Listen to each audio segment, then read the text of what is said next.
এ নিন মাসিমা চা। আর বৌমা কোথায়? বিশ্রাম নিচ্ছে বোধ হয় না? তা তো বলতে পারবো না, আমি তো সকালবেলা উঠে দেখলাম একেবারে কিচ্ছু হয়নি, মানে সংসারটা পুরো ছড়ানো। আপনারও গুরুজন উঠে পড়েছেন, চাটা কিছু পাননি, জলখাবার পাননি।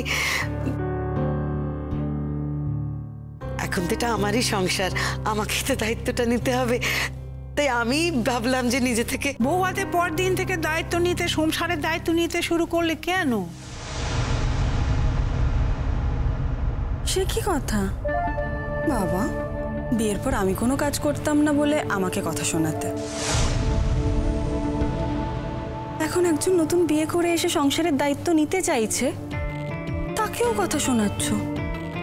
কি ব্যাপার গো তোমাদের? তোমার সঙ্গে তো আমি কোনো কথা বলিনি বাপু। একবারই কথা বলো কেন তুমি?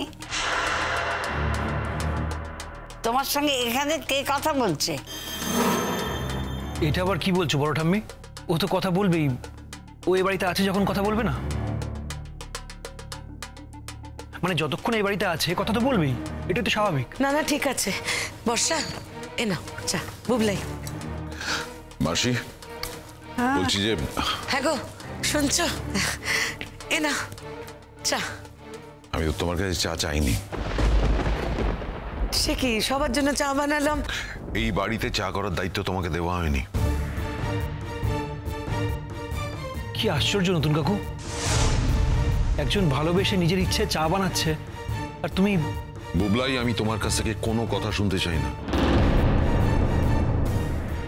নতুন কাকু, আপনার চা খেতে ইচ্ছে নাই করতে পারে, কিন্তু একজন তো ভালোবেসে চাটা বানিয়েছেন, তাই না? এভাবে বলছেন কেন? I just told you not to interfere. কোনো কথা বলবে না। বর্ষা ছেড়ে দাও। আমি ভুল কি বললাম বলো? নতুন কাকু,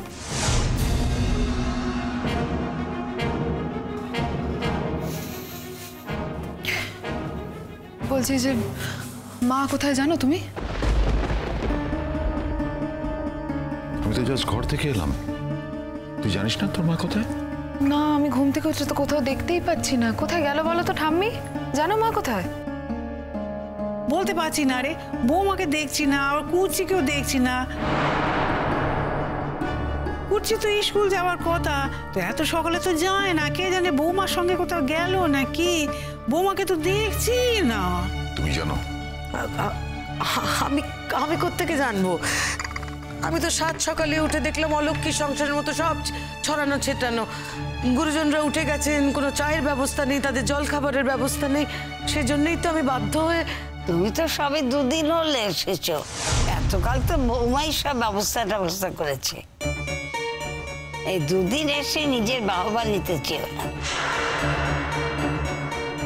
নতুন এসছে বাড়িতে, এত কথা ভালোও লাগে না, বুঝলে তো?